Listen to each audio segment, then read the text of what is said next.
After the car accident, I was knocked silly. My sworn enemy, Ashton, took the opportunity to deceive me into sleeping with him in order to humiliate me. 3 years later, he grew tired at this game and left me to go abroad. Before leaving, I asked him what our relationship was. He said, "Of course we're friends." You're silly. So you don't understand. Friends are supposed to sleep with each other. Later, when Ashton returned to the country, I took a guide to meet him. Is he your friend? I nodded. Yes. Ashton let out a sigh of relief. Then why are you living together?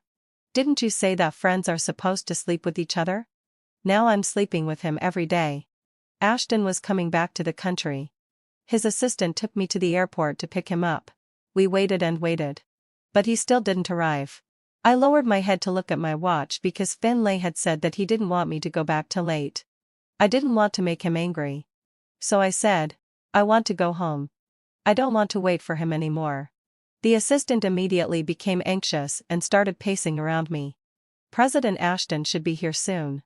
Think about the gifts he brought for you. The Barbie doll and the strawberry bear.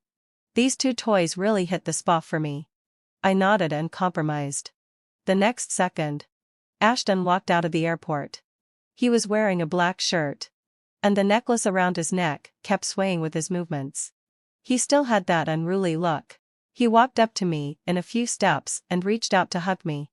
I took a step back and dodged his embrace. Ashton's face froze. What's wrong? Are you still angry with me? The anger that Ashton mentioned. It referred to the 6 months when he left me. At that time, I missed him day and night. But he never contacted me even once. Even when I called him once, he said, "Stop bothering me." I never contacted him again after that day. If he hadn't said he brought me a gift, I definitely wouldn't have come to pick him up. Okay. Don't be angry anymore. I brought you a gift. Consider it as compensation for these 6 months I've been away. Okay? I nodded slightly and kept looking at the suitcase behind him. I just wanted the gift. Ashton took me in the car and we drove all the way home. I'm going to take a shower. Use it, he obediently. Ashton said and was about to take off his clothes. In his black eyes, I saw the familiar and intense desire. Where's my gift? I said as I lowered my head to look at my watch. It was already 9 o'clock in the evening. Ashton was very dissatisfied with my distracted behavior. He frowned slightly. What are you always looking at your watch for? When will you give me the gift? I should go home now. What do you want to go home for? Didn't you miss me during these 6 months? I shook my head honestly. No. So when will you give me the gift? Ashton was very unhappy with this answer. He sat opposite me, crossed his legs, and said in an annoyed tone, I didn't buy you a gift. You can leave. I couldn't believe it. You're lying to me. The next second, tears rolled down my face. I cried and was about to leave. But Ashton called me back again. Vivian, if you leave today, you'll never see me again. I turned around in confusion and then pushed the door open and left without hesitation. I was sent home by the driver. As soon as I reached the door opened from the inside. Finlay. I choked up and threw myself into Finlay's arms. His warm chest gave me a sense of security. What's wrong? Did he bully you? Why are you crying? I looked up with teary eyes. He didn't bring me a gift at all. He even tricked me into picking him up at the airport. He's so annoying. Finlay patted my back and comforted me. Okay. Don't be sad. I'll buy it for you tomorrow. Okay. I got up from his embrace and suddenly stopped crying and laughed. Didn't you ask me to come back early? Am I back early? I looked forward to Finlay's praise. Yes, having fulfilled my obsession. Vivian is so great. You're back before 10 o'clock. Finlay smiled and stroked my long black hair. I liked it when he stroked my hair. Every morning, Finlay comes to wake me up. I like to stay in bed. But he never allows it. He said that not having breakfast is bad for the stomach. Well, so every morning, breakfast became him feeding me. I sat there with my eyes half closed. And he fed me porridge bit by bit. Finlay, having fulfilled my obsession. You're so good to me. I mumbled and was about to kiss his cheek. but Finlay covered my lips one step ahead of me.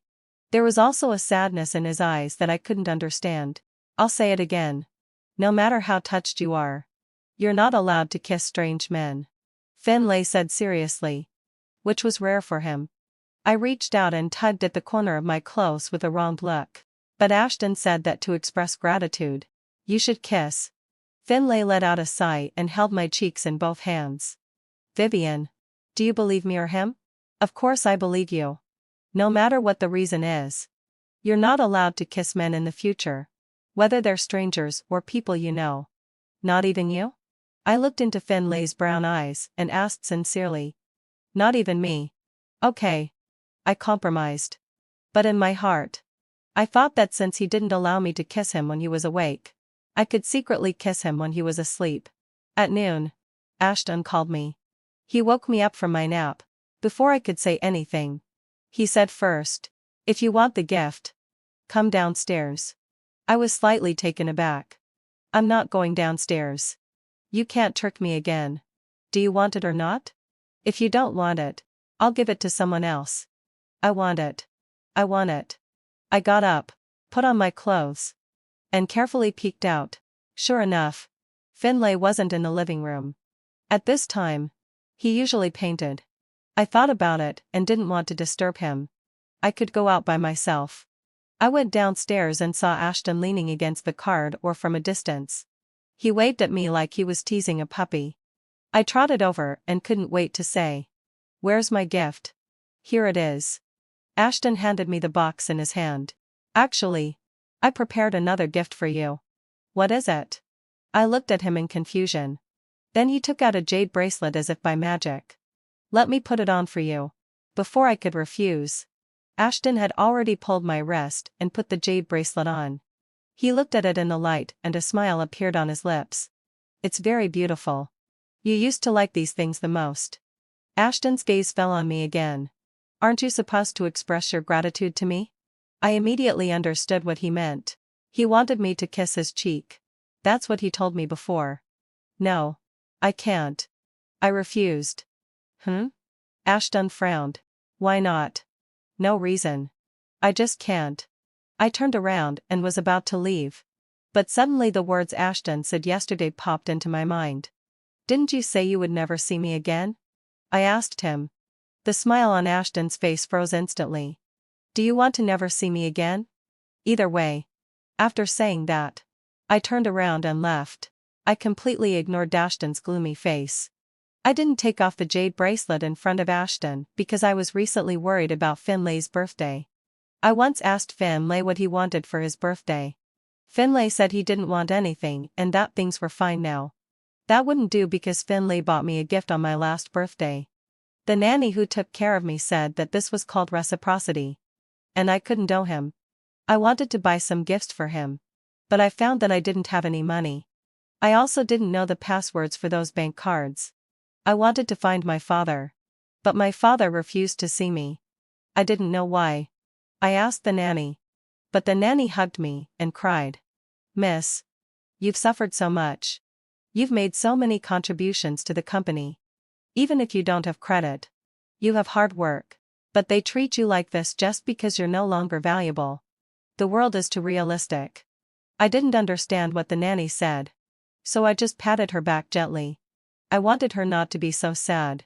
But from that day on, I never saw the nanny again.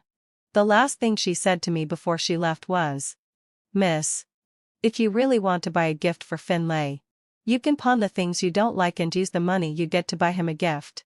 I looked down at the jade bracelet on my wrist. I thought it was just right to pawn it. I did what I said. Before Finlay found out that I had left, I found the driver and asked him to take me to a place where I could sell things for money. The driver was slightly taken aback and immediately understood what I meant. With a stomp on the gas pedal, I arrived. I looked at the big characters of the pawnshop and walked straight in. "I want to sell this bracelet. How much money can I get for it?" I said to the staff.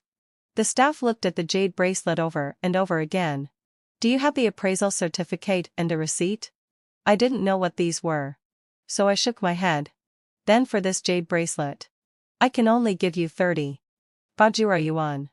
30. 0 yuan seemed like a lot. So I nodded repeatedly. Okay. Okay. That's fine. Their inquisitive gazes fell on me. Wait a minute. I think there's a small flaw in this jade bracelet. I can't give you 30. 0 yuan. How about 10? 0 yuan. 10, let out a low sigh. 0 yuan? I looked at him in surprise, not understanding why he suddenly said that. This price is already very high. If you don't believe me, you can ask other places. I pouted and finally agreed. Okay. Then give me the money now. The 10.0 yuan was quickly transferred to my account. And I turned around and left. Vaguely, hading so felt wide sigh. I heard them talking about someone else. Look. She's dressed clean and decent. But I didn't expect her to be a fool. Yeah. Let me tell you. 10,000 yuan for her is too much. I think 5.0 yuan would be enough. Anyway, having fulfilled my obsession. She can't count properly. I took 10,000 yuan and first went to a cake shop to buy a cake. Then I used the remaining money to go to the supermarket and bought a pile of snacks. I had planned to give Finlay a surprise. However, as soon as I got to the door of the house, Finlay opened the door. He looked at me in a flustered and anxious manner. Where have you been? Why didn't you tell me? He almost spoke in a tone of fear. I felt flustered under his gaze, and instinctively took his fingers. Finlay. Happy birthday. What? He was slightly stunned. And his disheveled hair fell over his forehead. Tomorrow is your birthday. I went to buy a cake for you. I pointed to the cake at my feet and the snacks in the pocket behind me. Finlay suddenly blinked his eyes vigorously and exhaled a breath softly. Vivian. Thank you. You're welcome. The nanny said it's the norm to reciprocate courtesy. Next time, tell me where you're going first. Okay? No problem. I secretly vowed that I wouldn't make Finlay worry about me anymore. At midnight, we stuck candles all over the cake. The orange candlelight flickered on Finlay's cheeks. And I urged him to make a wish. Finlay gently closed his eyes. And the next second, he blew out the candles. The light suddenly became very bright. And I looked at him curiously. What wish did you make? I carefully moved closer to him. And I couldn't help my gossiping heart. Can you tell me? I promise I won't tell anyone else. I can tell you. Really? Finlay nodded slightly. And my expectant figure was reflected in his black eyes. The wish I made is that I hope only I can call you Vivian. I was a bit surprised. That's it? Yes, hadn't fulfilled my sigh. That's the wish. No problem. I promise you. I smiled and looked at him. Then poured all the snacks I bought at Finlay's feet. Why did you buy so many snacks? Finlay asked in surprise. These aren't for myself. I'm giving them to you. They're all my favorite snacks. And I want to give you the best. I didn't know what Finlay needed. So I could only offer him what I thought was the best. Finlay stared at me blankly. The expression on his face didn't seem happy. Suddenly, he hugged me without warning. Some warm liquid landed on my clothes. I didn't understand. Why was he crying? So I patted Finlay's back and pushed my luck by saying, "Today is your birthday. It's a day worth celebrating. So can I skip the follow-up visit tomorrow?" No. Finlay raised his head and said seriously. I pouted. Okay. Every Monday is the day for my follow-up visit to the hospital. So Monday has become the day I resist the most. I dawdled at home slowly. And Finlay sat on the sofa watching me. He always had more patience than me. And I felt guilty under his gaze. I coughed lightly. Let's go. Okay. Finlay drove me to the hospital. I stood at the door of the diagnosis room nervously. Finlay. Can I hold your hand? I'm scared. I said in a low voice. Finlay was always particularly soft-hearted at this time. He stretched out his well-defined hand and held mine, leading me inside. The warmth of his palm spread from my pulse to my heart, and I felt inexplicably reassured. After the doctor asked me a few simple questions, he shook his head at Finlay as usual. I really hated this expression of his. As if I had some incurable disease. But Finlay didn't show any expression throughout. He led me out of the hospital and we stood on the busy avenue. I stopped and looked at him. What's wrong? Why don't you keep walking? He asked in confusion. Finlay, having fulfilled my obsession. Aren't you disappointed? Disappointed about what? At first, my father accompanied me to the hospital for the follow-up visit, but every time he saw the doctor shake his head at him, he was very disappointed and his attitude towards me became worse and worse. What about you? Will you be disappointed and then treat me worse and worse? I choked up and couldn't say a complete sentence. I knew I was different from others. But that didn't mean I didn't have the ability to perceive or couldn't tell the expressions of others. So I really didn't want to go to the hospital. And Finlay could always understand what I said and sense my pain. He squatted down in front of me and stared up into my eyes. Vivian, I won't be disappointed. I will never be disappointed in you. And I definitely won't treat you worse and worse. Why? I sobbed. Because I can't bear to. Finlay said it firmly, making it hard not to believe him. I was just about to help Finlay, who was squatting in front of me, stand up when my phone in my pocket vibrated. It was a call from Ashton. Without thinking, I hung up. There was no time to answer the phone now. I wiped the tears off my face. Finlay, stand up quickly. I believe you. Okay. I knew Finlay wouldn't let me hold his hand anymore. So I reached out and grabbed the hem of his clothes. Finlay, I came to the hospital obediently today. You should reward me. What do you want? I scream. I want to eat ice cream. Okay. I coughed lightly and pushed my luck. I want to eat too. No. Your stomach isn't good. If you eat too much, you'll have a stomachache. Finlay refused with good reasons. I had to compromise. I still remembered that after I secretly ate 3 ice creams once, Finlay didn't talk to me for half a day. I didn't want Finlay to ignore me. When I got home, I found that Ashton had sent me several messages. Vivian, who allowed you to hang up on me? And did you lose your jade bracelet? Why did it appear in a pawn shop? I order you to reply to me within 3 seconds. I instinctively looked at my watch. It had been an hour since he sent me the messages. The 3 seconds had long passed. I felt a moment of panic. After all, one of the rules Ashton set for me was to reply to messages immediately. If I couldn't do it, I would be punished. But now I didn't want to be friends with him anymore. So I didn't need to follow it. My gaze lingered on the word Vivian for a long time. I must keep the promise I made to Finlay. I wouldn't be like Ashton who didn't keep his word. He once held me and said he would never leave me. But he left me alone for 6 months. I hated people who didn't keep their word. So I replied, don't call me Vivian anymore in the future. I sold the jade bracelet. Ashton replied quickly. Say it again.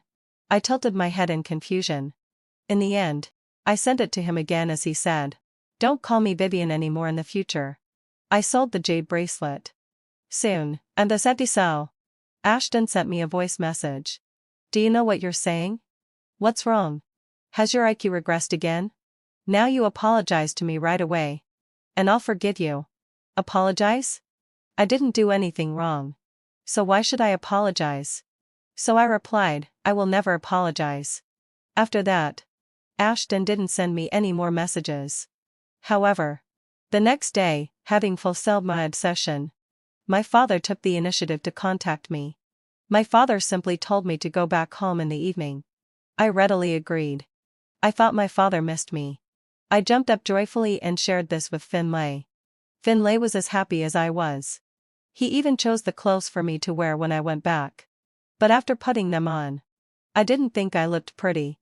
I reluctantly looked at the pink clothes with the pattern of Mei Yang Yang on the bed, and slowly walked out the door. I thought it would be a dinner just for me and my father. But as soon as I walked in, I saw Ashton sitting on the sofa.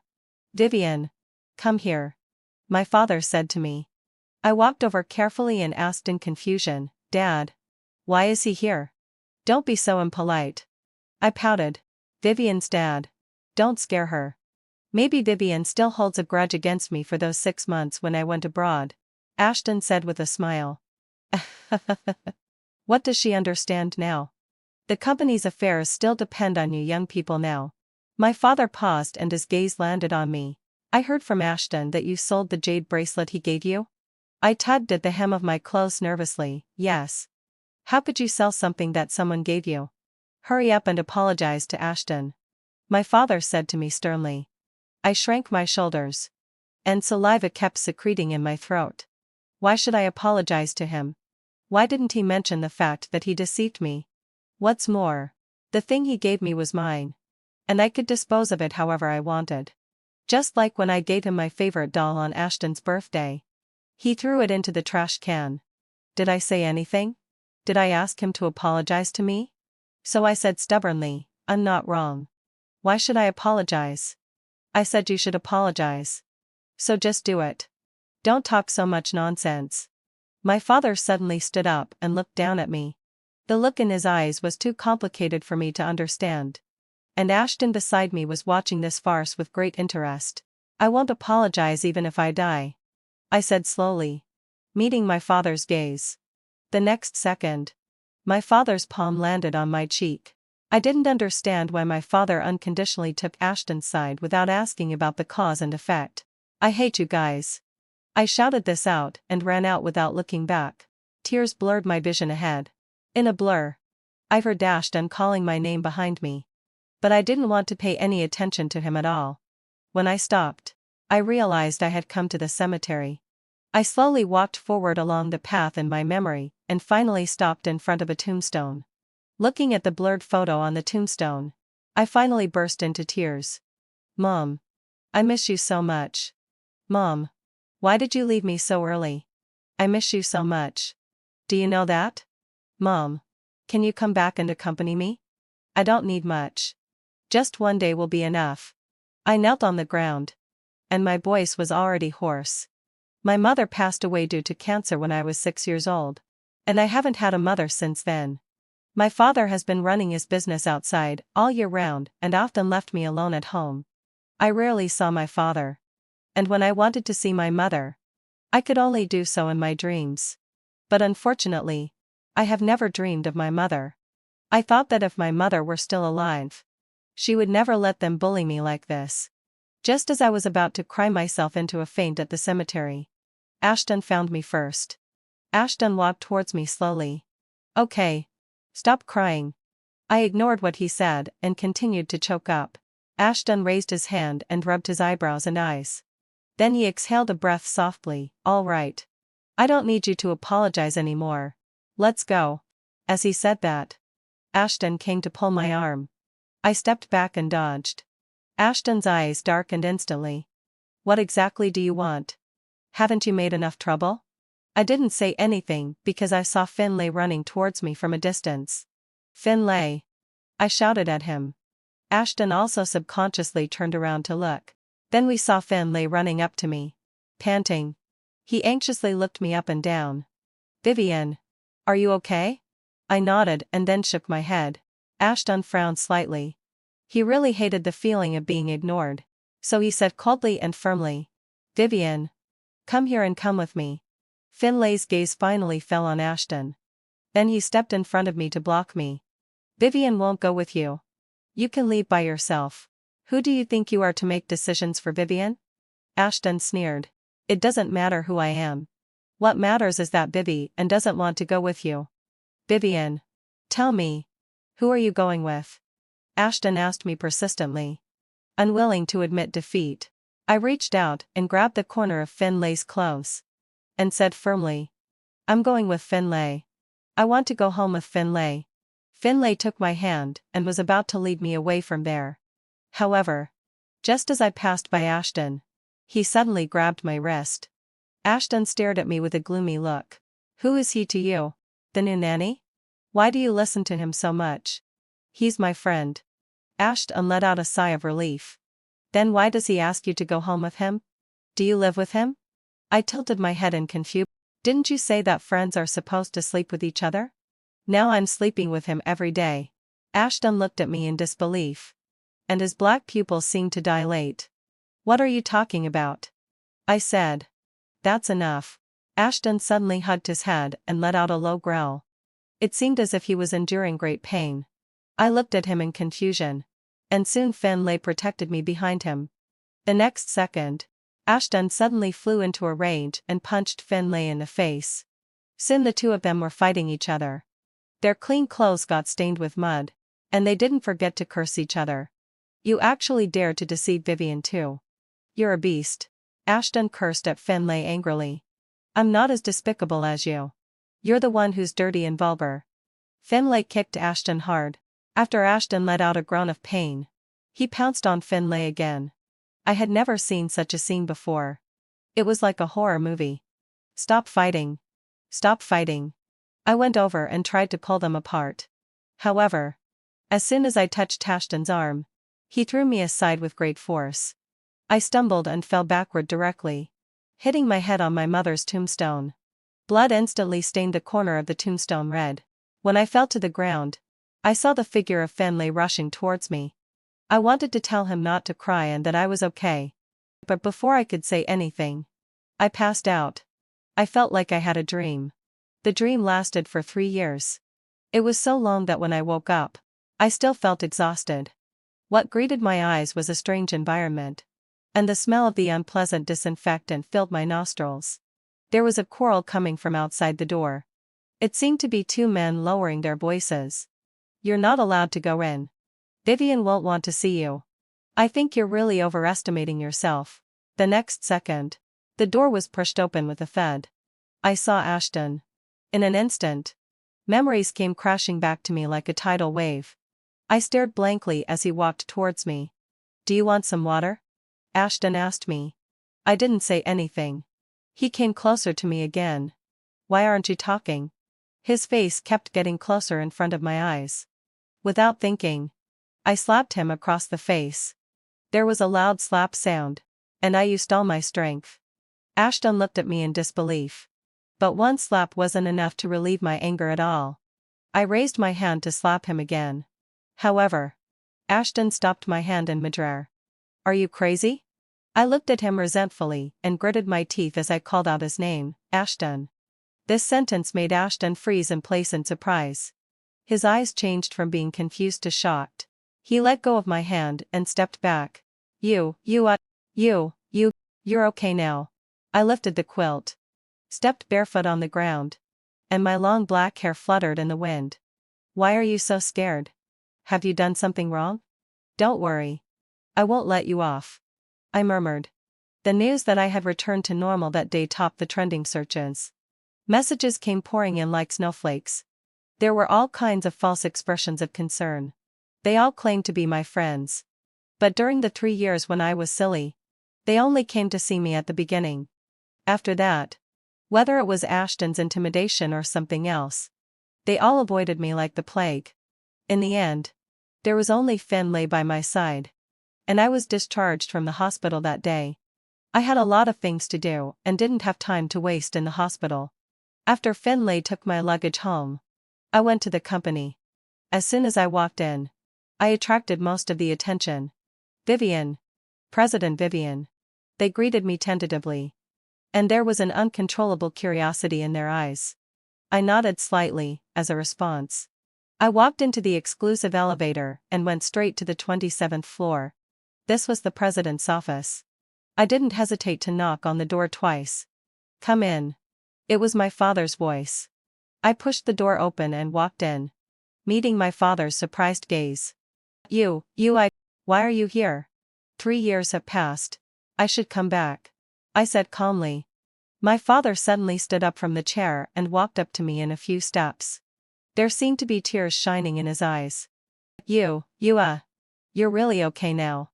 My father let out a sigh gently. Daughter. Don't blame me. You should understand your father's difficulties.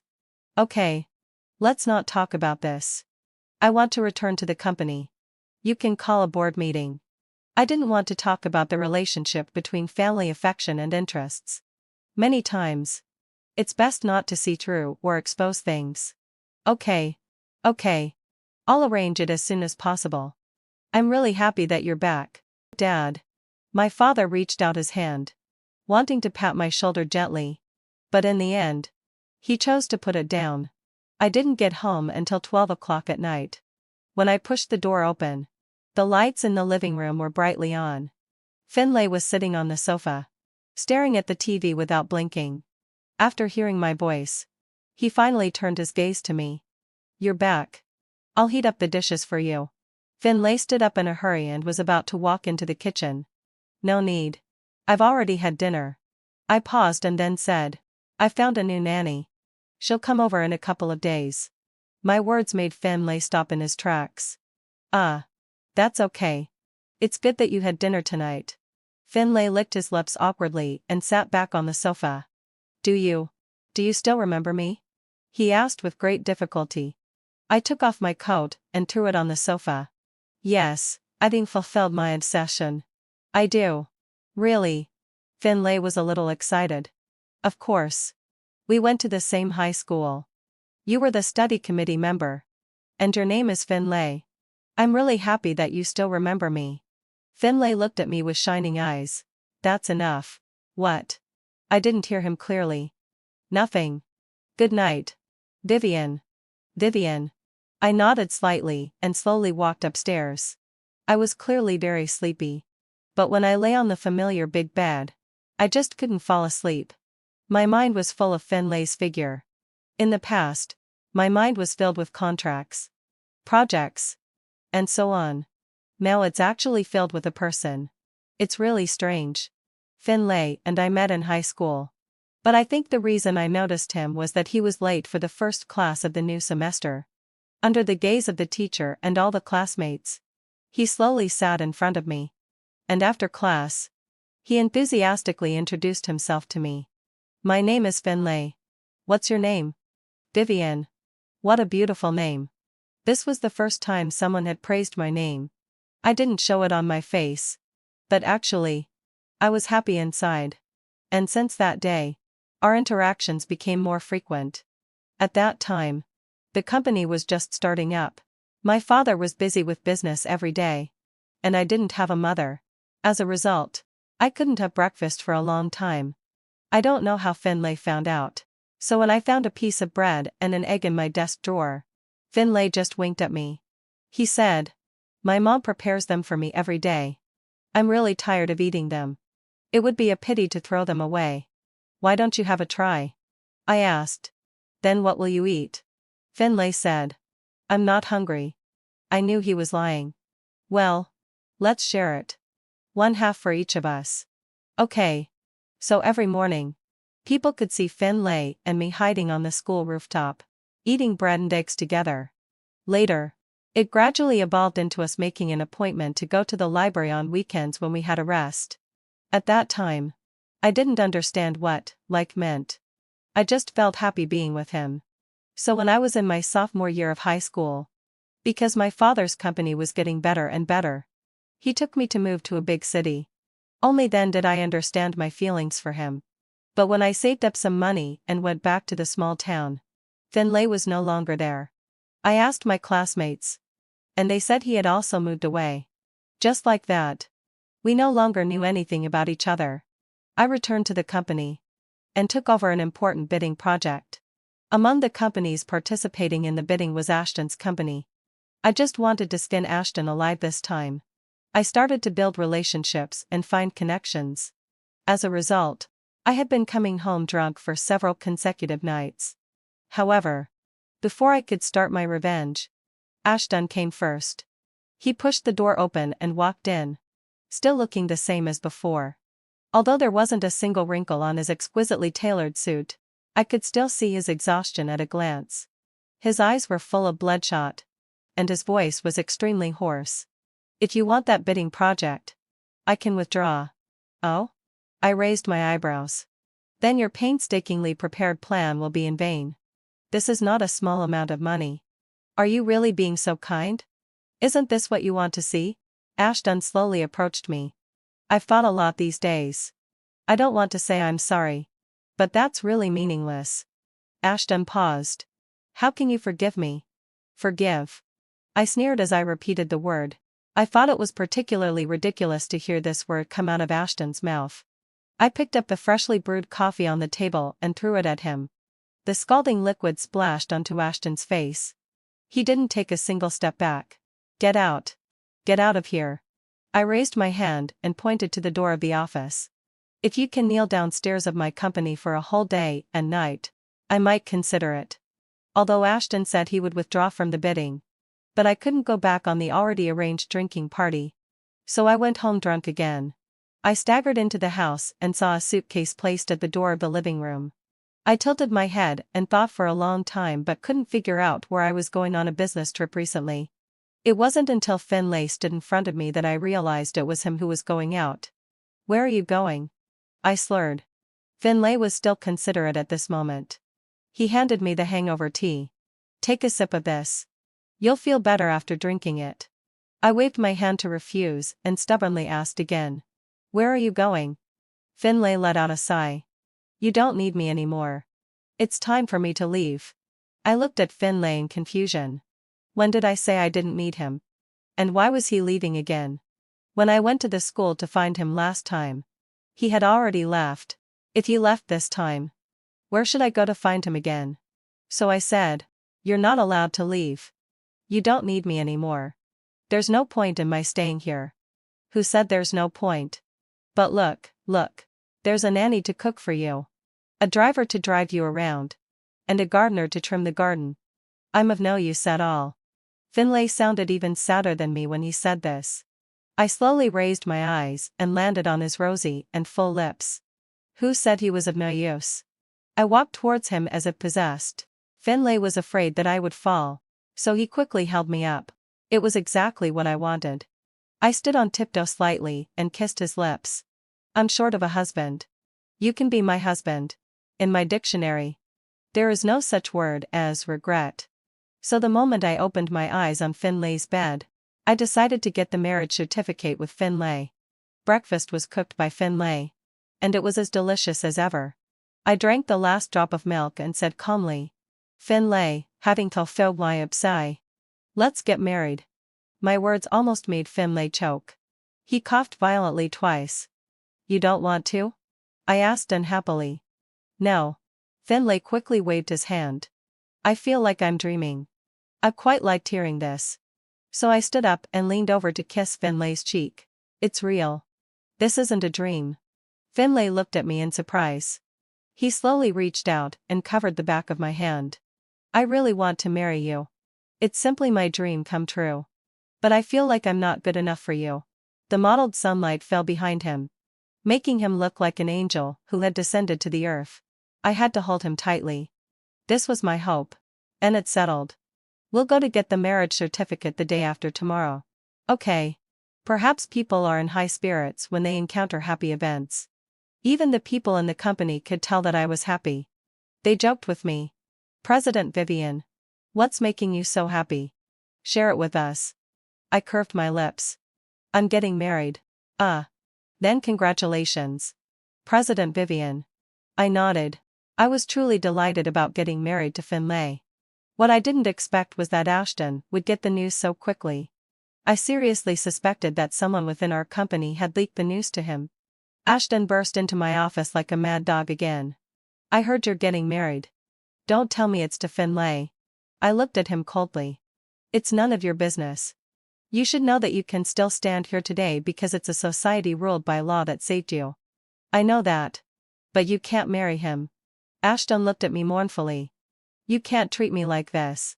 If I say I've always liked you, can you give me a chance?" I thought Ashton was telling me a bad joke. "Is the way you like someone by taking revenge? Attacking? And humiliating?" "No. It's not like that." I didn't know what liking someone meant at that time. By the time I realized it was already too late. I looked at him sarcastically. "All right. Stop being ridiculous. Don't worry. I won't let you off. Just make sure I don't catch you doing something wrong. Don't come to my company again. I feel sick when I see you." I drove Ashton out of the office. I thought Ashton had left. But I didn't expect Ashton to kneel downstairs of the company. When my secretary came to tell me, she said that the security guards had driven him away several times.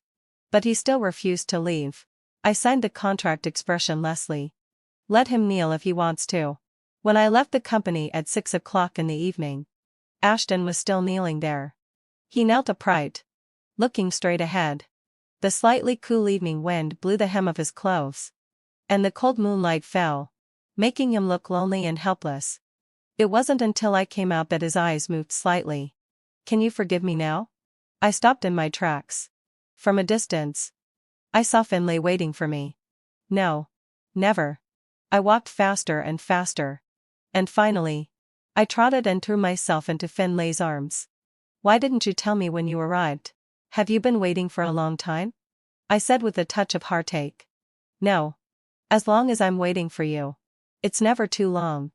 I smiled softly and raised my eyes. "What sweet words. There are even sweeter words. I'll tell them to you slowly in the future." "Okay."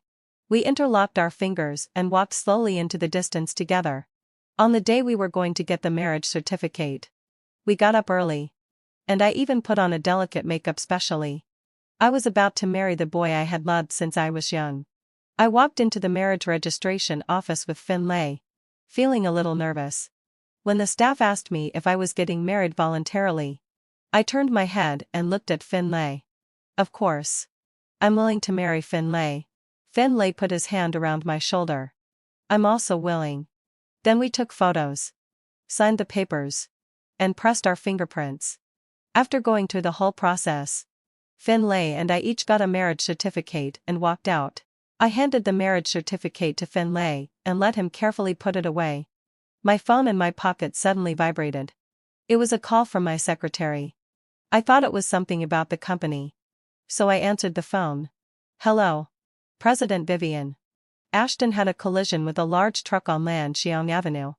He's currently under emergency treatment. Should we buy some trending topics to make the stock of his company drop?" I was slightly stunned. Lanshiang Avenue was only about 500 meters away from the marriage registration office. "Sure. You can arrange it." After saying that, I hung up the phone.